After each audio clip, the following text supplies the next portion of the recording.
to Caravan Rebot. It's pretty lively here. So, just past this wall is the desert, huh? Oh, wow. Paimon remembers hearing people call this the Wall of Samiel. It's made to block sandstorms from the outside. Oh, if it's this tall, it's gotta be the divine work of Greater Lord Rukkhadevata, right?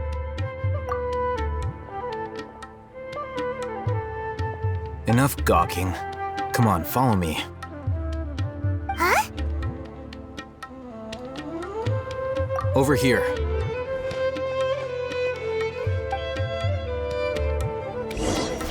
Oh, Hatham went that way! Let's hurry up and follow him. Wonder what he's up to.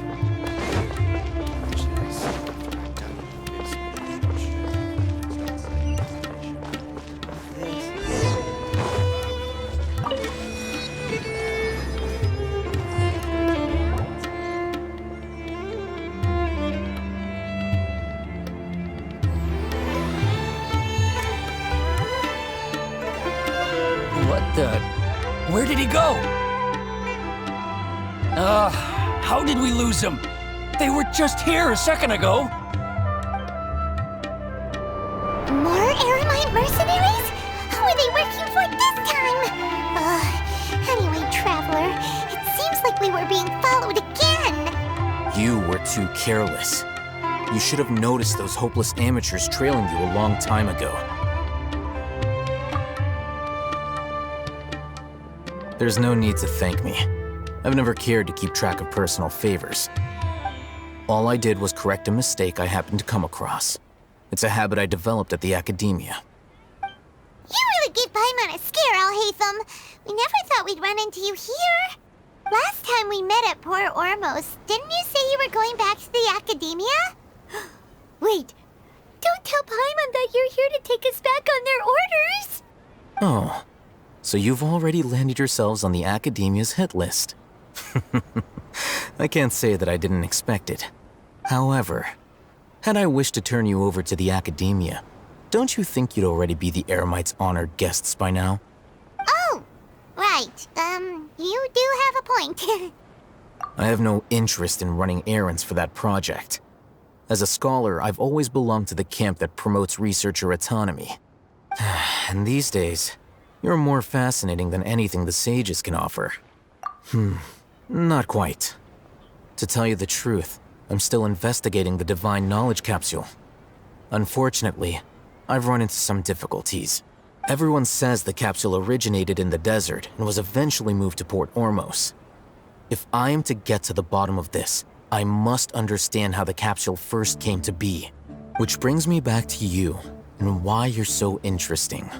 The leader of Ain al-Ahmar used the Divine Knowledge Capsule right in front of you, and upon seeing him, your expression became perplexed, and you were lost in thought for quite some time.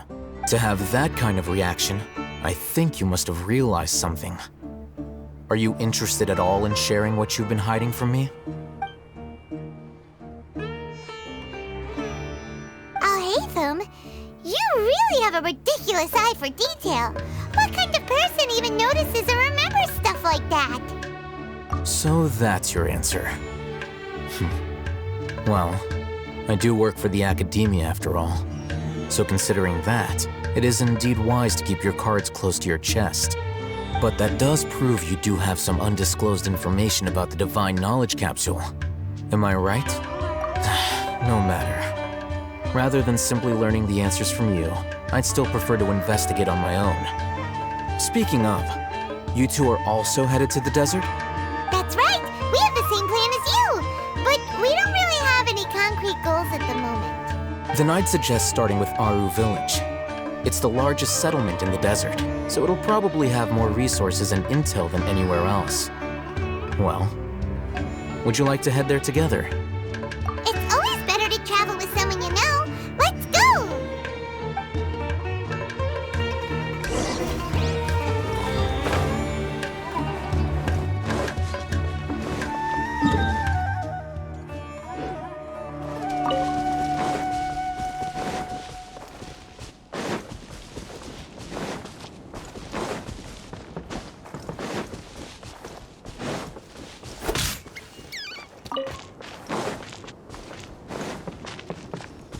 Time to go.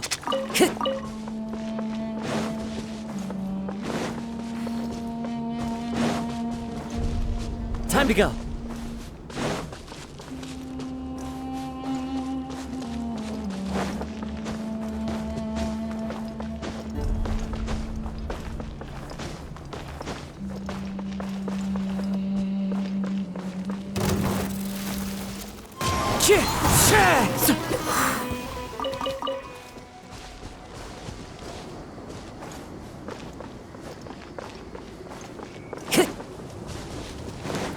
Wind strike.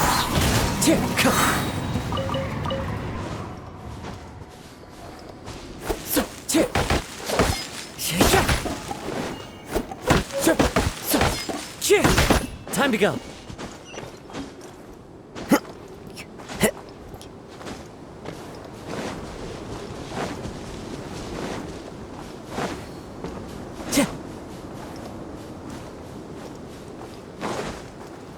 Follow the wind.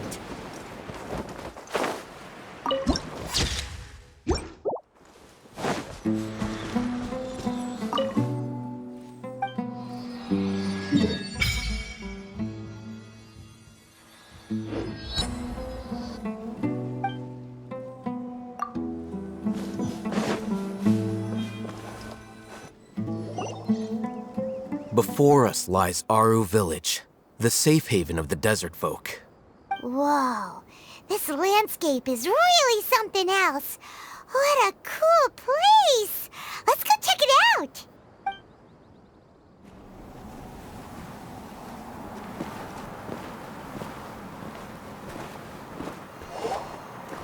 Wow!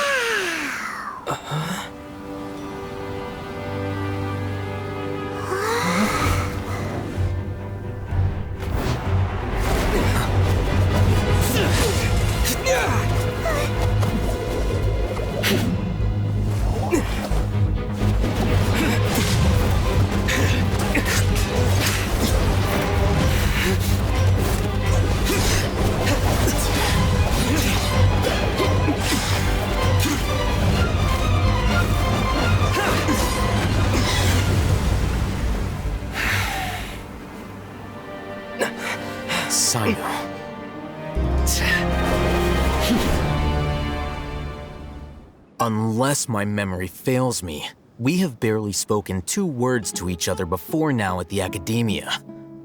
Would you care to enlighten me as to when and how I invited the General Mahamatra's wrath? Oh, Hatham. Do not think you can escape my judgment just because you managed to escape my attack. Judgment? So that's how you'd characterize your actions here, is it? Or would elimination perhaps be a more accurate description? Had I used my full strength, not even this traveler would have been able to stop me. Though styled like an assassination, I sought only to ensure that my target would be unable to flee or resist. Standard practice for the Matra, as well you know. Seemed to me more like your own personal touch. Who is that, Al-Haytham? Did you call him General Mahamatra? Yes. General Mahamatra Sino, head of all the Matra at the Academia. He's a formidable hunter, and the ultimate nightmare for any who have committed academic crimes. You seem to have placed a lot of trust in Al-Haytham, to the point of blocking an attack for him. If I were you, I'd never choose to side with him. I wouldn't believe a single word that comes out of his mouth. I have been pursuing this scribe for a long time. I urge you, stand back and do not seek to defend him any longer. Otherwise, there will be consequences. Has Al-Haytham done something wrong? Hyman doesn't think he's as bad as you've made him out to be. I won't waste my breath explaining things. Al-Haytham, I saw it during our fight. Take it out. The divine knowledge capsule you're hiding on your person. Unless you want me to retrieve it for myself. Very perceptive of you. Nothing escapes a Matra's senses. Wait, the divine knowledge capsule? Didn't it fall into the Matra's hands in Port Ormos?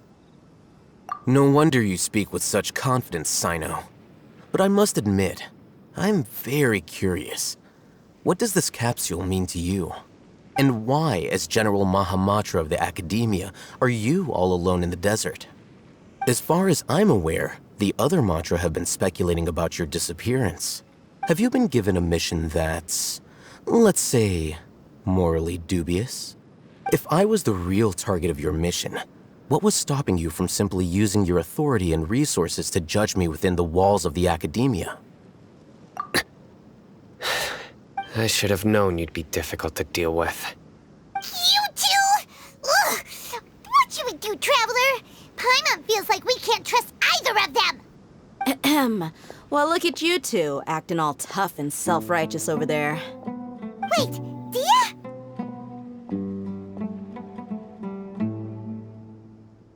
Great! Finally someone that we can trust! You gotta help us out here, otherwise these two are gonna start fighting again! Yeah, sure looks that way. Two giants from the Academia duking it out once and for all. Not something you get to see every day, that's for sure.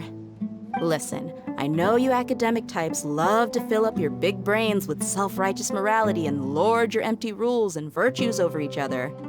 But how dare you bring your petty disputes into the safe haven of Aru Village? It seems like someone's gonna have to beat some sense into your thick skulls until you finally learn to respect these grounds.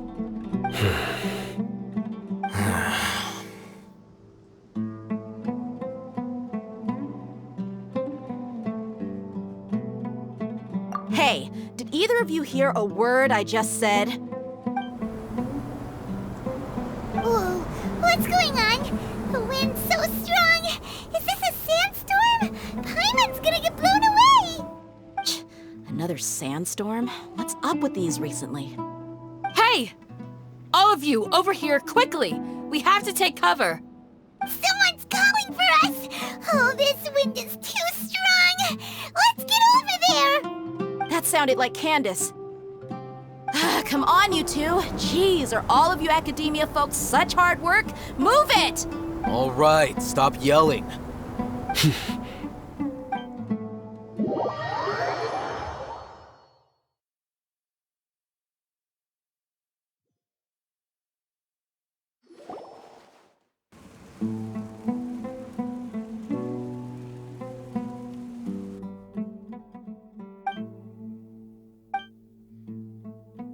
Well, this is pretty awkward. Hey, wanna play sardines with three people who wanna tear each other limb from limb? Sure, why not? Sounds fun. The air is so thick and heavy. Paimon can hardly keep floating anymore. My sincere apologies, everyone. This is the home of our village chief. I will have to ask you to make do with this small room until the sandstorm dies down. Please, let me introduce myself. I am Candace, protector of Aru Village. Our savior has come at last! Nice to meet you, Candace. The name's Paimon. Thank you so much for helping us. There's no need to thank me. It's only right to help each other when the weather gets rough. Wow, she's so gentle and caring, like a nice older sister. Unlike those guys over there. All right, now that we're all better acquainted, we should return to the topic at hand. As a guardian charged with the responsibility to protect my fellow villagers from harm, I was observing your conflict from afar, even before the sandstorm started. And now that you have set foot within Aru Village itself, it is all the more my responsibility to make absolutely sure that you pose no threat whatsoever to us. So please, have an honest and sincere conversation with one another and put your hostile feelings to rest. If anyone dares to start anything again while they are under this roof, I will not hesitate to send them out for some quality time with the creatures of the sandstorm. Oh, on second thought, Paimon may have misjudged Candace's character. And that goes for you too, Miss Dia. Do I make myself clear? All right, we got it, Candace. That's what I like to hear. So, which of you will begin? I was supposed to be a mediator, but I might have gotten a little too involved just now. Anyway, one of those two should probably start talking. Wait, that was you trying to be a mediator? I have nothing to hide, so there's no shame in explaining myself. While Al-Haytham wasn't wrong about the other Matra not knowing my whereabouts, it's not because I've been assigned a morally dubious mission. Rather, I've chosen to exile myself. Huh? Exile yourself? A little while ago, I discovered that there was data missing in the Academia's project planning and development files. What little they did report clearly did not match the project's actual progress. As General Mahamatra, I had the responsibility and authority to request an audit. However, to my surprise, the person responsible for the erroneous data was none other than Grand Sage Azar himself. I tried to investigate the issue myself before submitting a formal audit request, but I soon found that all leads and potential pieces of incriminating evidence were carefully concealed from me. I began to realize that they were cautious of me from the very beginning. Unsurprisingly, the Grand Sage rejected my audit request as soon as the submission reached his desk. He even said to me, "The power of the General Mahamatra is granted by the sages. You have no right to judge us." So they really are up to no good. I realized then that to the Grand Sage, the Matra are nothing more than tools for the sages to assert and maintain their control over knowledge. The vows that we took, the principles that we strive to uphold, they are meaningless to the Academia of today. I believed it would be wise to flee the Academia before the sages had a chance to take action against me. This way, they can no longer see nor predict my actions. I will never give up on this investigation. There's no need for someone else to give me power or authority. Once I find the truth, I will administer judgment by my own name. Sino seems to have the same goal as us. We're all investigating the sages. Plus, now that he's no longer the General Mahamatra, he somehow feels a lot less scary. Well, Sino, if that's your story, then why did you see Al-Haytham as a target? When I was investigating the matter in the Academia, I overheard a conversation between Al-Haytham and a sage. The sages asked you to investigate a blonde-haired traveler. Do you dispute this, Al-Haytham? What? Like many parts of the project, this assignment was undocumented. Now throw in your suspicious behavior with the Divine Knowledge Capsule, and I think we deserve an explanation. Yes. I was indeed tasked with investigating the Traveler. Al-Haytham? After all, the promised reward was so great that hardly any scholar could have refused.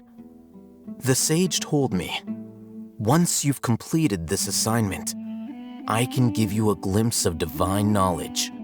A most enticing offer. Unfortunately, those academics don't know me at all. Their words contained one key piece of information, namely that divine knowledge indeed exists. That gave me all I needed to know. From my perspective, the sages are far from trustworthy. Think about it. Isn't it a little strange they're so willing to share divine knowledge with anyone, even as a reward? So, I began my own investigation following the lead of the Divine Knowledge Capsule. In the end, I realized my wisdom in committing to this rather than collaborating with the sages. Had I been less guarded, I probably would have ended up like that Ain al-Ahmar mercenary, incapable of remaining sane for long enough to hold a conversation. You mean that the sages originally planned to dispose of you, using one of those capsules that drive people insane? I'd already given up on the assignment by then. I only told the Academia I was waiting in Port Ormos for you to appear so they wouldn't suspect anything. So it came as quite a surprise when I encountered my erstwhile target while investigating the Divine Knowledge Capsule. Criminals do love to talk about coincidences. Even though I ran into the Traveler by chance, I had no intention of providing assistance to the Academia. Also, you should remember, You were the ones who decided to follow me and strike up a conversation after I left that tavern.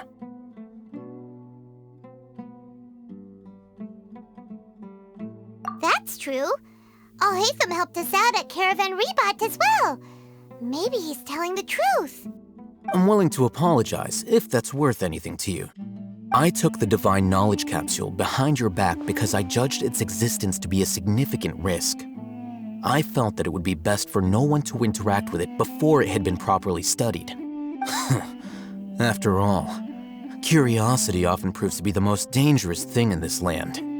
You should be well aware, Scribe Alhaitham, that curiosity can also lead you to danger and suspicion. Answer me this. Did the sages share any information about their project with you? Have I not made myself clear? You and I are both distrusted by the academia. Do you really think they would tell me anything? Fine. Although you haven't completely proven your innocence, I won't regard you as an enemy, for now. As you wish. Good. I'm glad to see you two clearing up your misunderstandings. And now you, Dia. I believe it's your turn. Oh, sorry. Whatever the boys were talking about must have been so boring that I spaced out. My situation is pretty straightforward. My employer, Dunyarzad of the Homayani family, is friends with the Traveler and is currently recovering from her illness at home. I had nothing going on, so I decided to return to Aru village for a visit. I was actually looking forward to a pretty exciting time getting back together with everyone here. But then I saw these two random guys in the middle of a pointless argument. It ticked me off, and things went downhill from there. Is that all? Well, I will admit that definitely sounds like your style. In that case, welcome back, Dia. That's more like it. I missed you all so much, Candace. Whoa! What was that sound? No need to worry. Now that you're no longer at each other's throats, please make yourselves at home. I'll take a quick trip outside to clear out some of those creatures in the sandstorm. Creatures? In the sandstorm? Are you sure you don't want some backup? Fighting in a sandstorm is not for the faint-hearted. Anyone without extensive training in these conditions is at a disadvantage. You needn't worry. Yeah, just leave them to Candace. Don't worry, she's as tough as they come.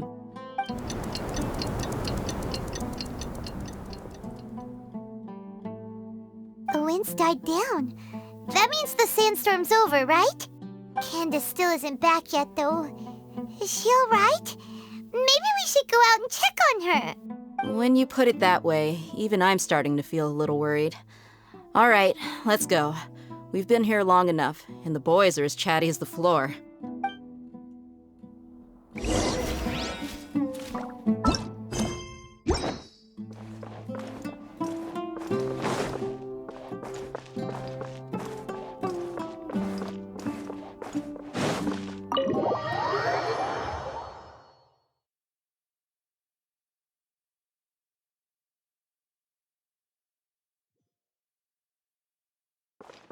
Time to go.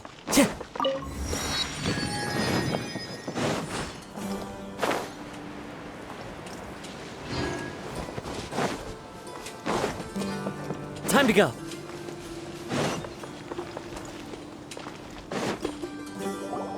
Oh, Candace, you're still fighting? You've been out here dealing with these creatures the entire time? Yes. They just keep coming in waves. I've lost count of how many I've defeated. Before I realized it, even the sandstorm had stopped. Ah! Here comes another wave! Leave this round to us. I got interrupted earlier, but now I have something to take my anger out on. It's been quite a while since I've seen the Flame Mane in action. I'll leave these to you then. I'll be sure to put on a good show. Let's go! The wind knows it. Hold the line! Time for a light show!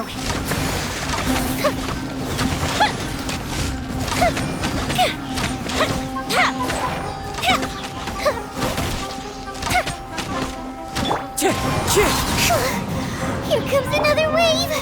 When are they ever gonna let up? Propagate! Fuse is lit! Here come the fireworks! One with nature.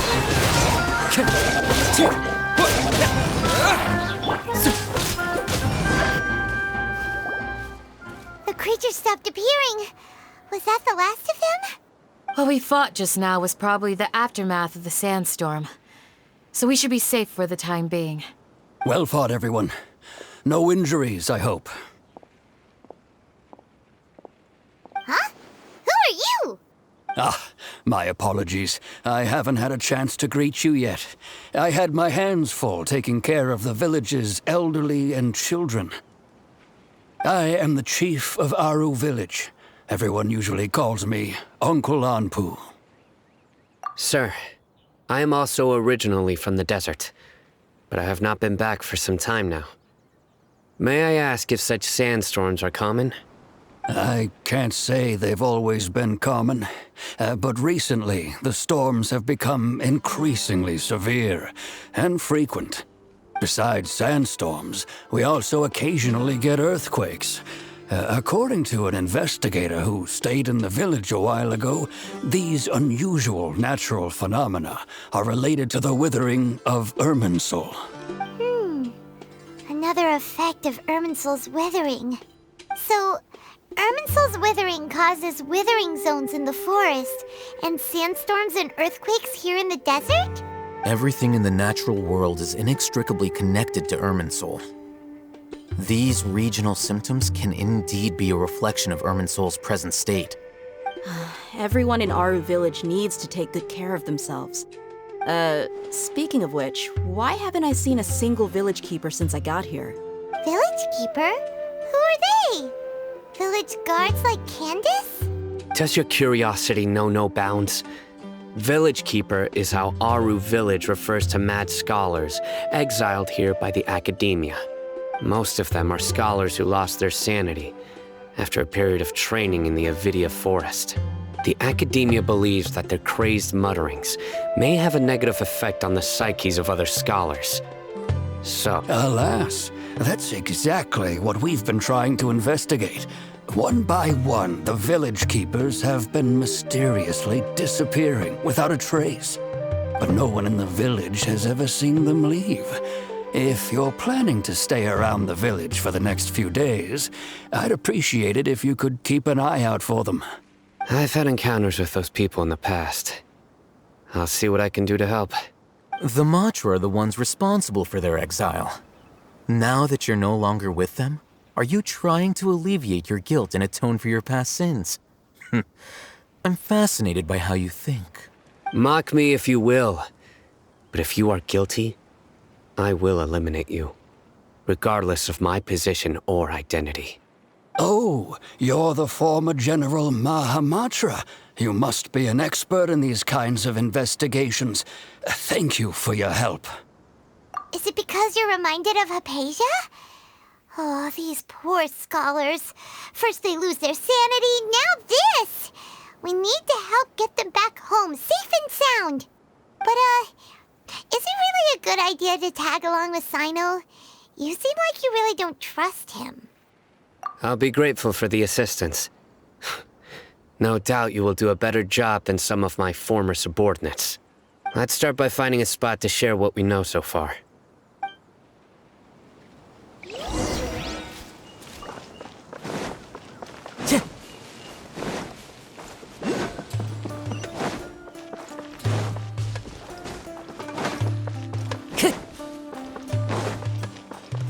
Time to go.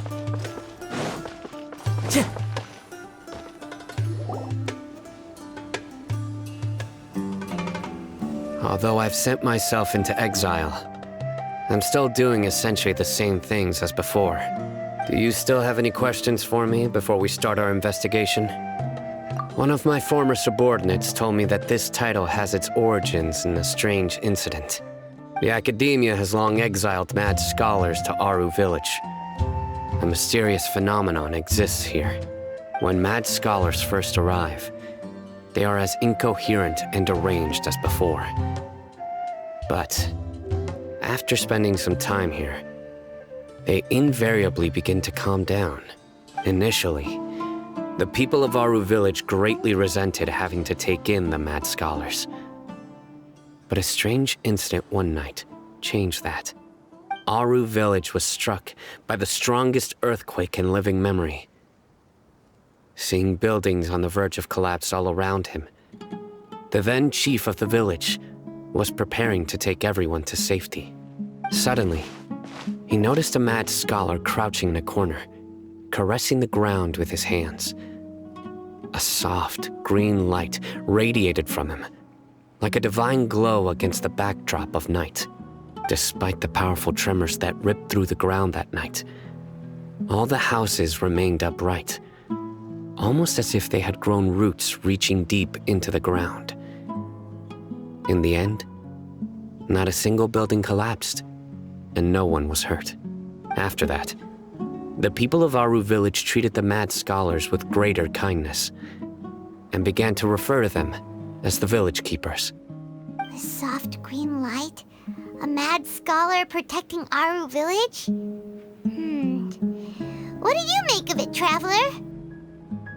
Paimon thinks so too. Actually, Sino, do you know if any of the mad scholars continued to wear their Akasha terminals at Aru Village? In theory, they would continue wearing them so the academia could still monitor their activities. With that said, the main Akasha system would no longer have any interaction with them. Oh, no wonder! Everything makes sense then! Add in the fact that they calmed down, it was probably Nahida who calmed them. If you are able to draw a conclusion from this one story alone, then it appears you possess much more information than I do. So, what do you make of the story? Really? Lesser Lord Kusanali. What? You don't believe us?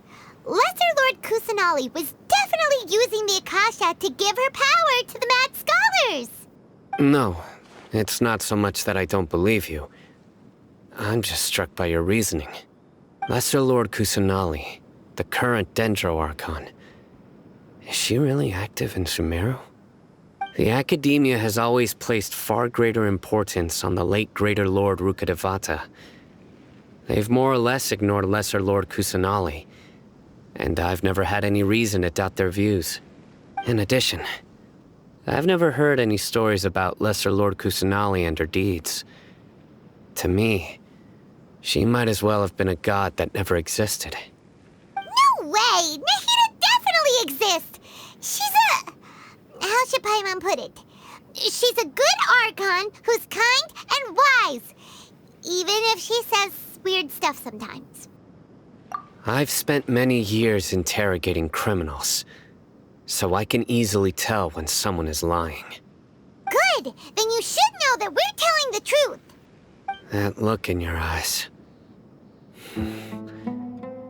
I've never seen that from a liar. You two really must have met Lesser Lord Kusanali. How can this be? To think, our Archon has been amongst us this entire time. Alright, now it's our turn to put our skills to good use for this investigation.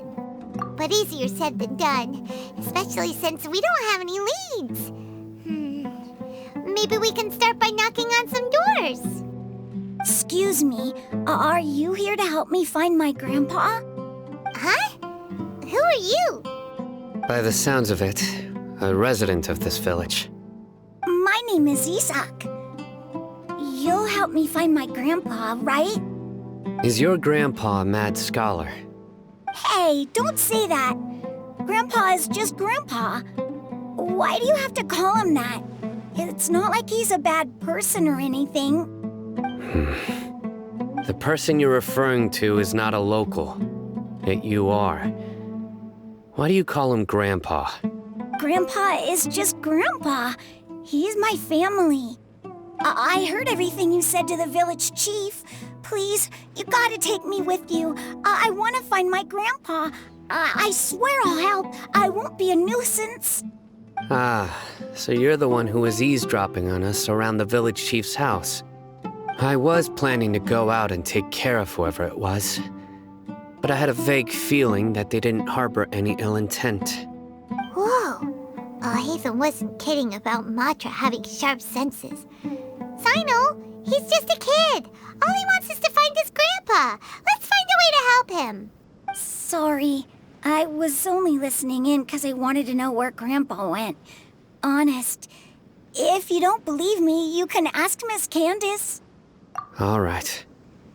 But first, let's confirm the facts with Candace.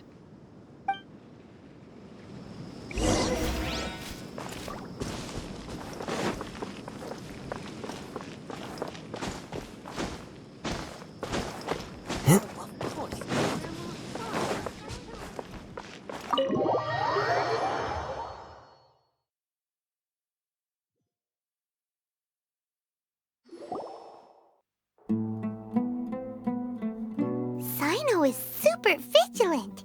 Is this what all the Matra are like? Ah, you're back already. We just wanted to confirm something with you. Do you know a boy by the name of Isak? I had a feeling he'd go looking for you. Huh? You knew this would happen? Yes.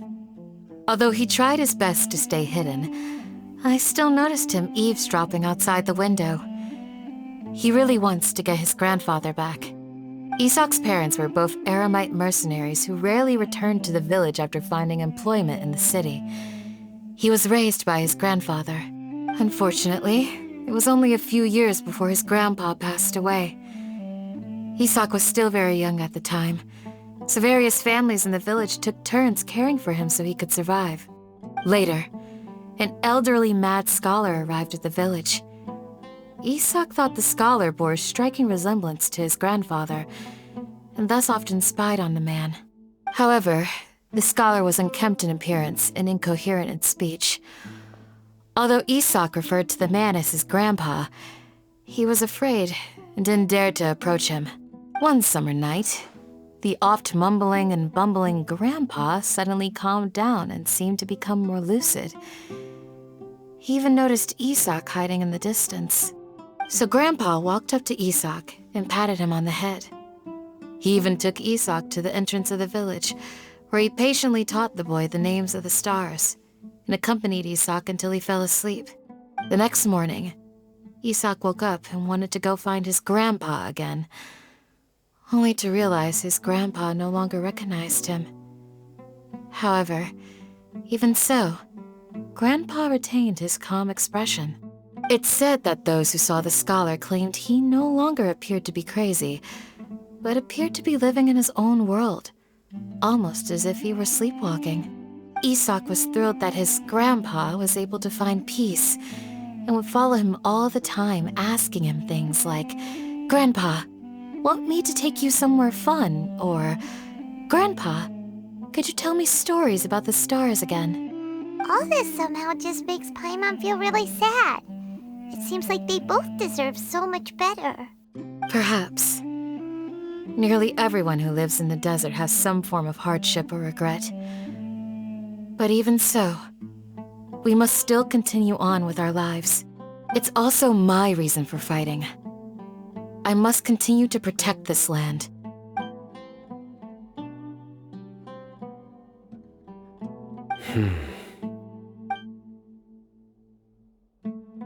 Maybe the people have always had a considerate god watching over them. Huh? What did you say, Sino? No, nothing. As long as Isak keeps his word and doesn't get in our way, we can take him along. Perhaps you are more compassionate than I gave you credit for. Please accept my thanks on Isak's behalf, Sino.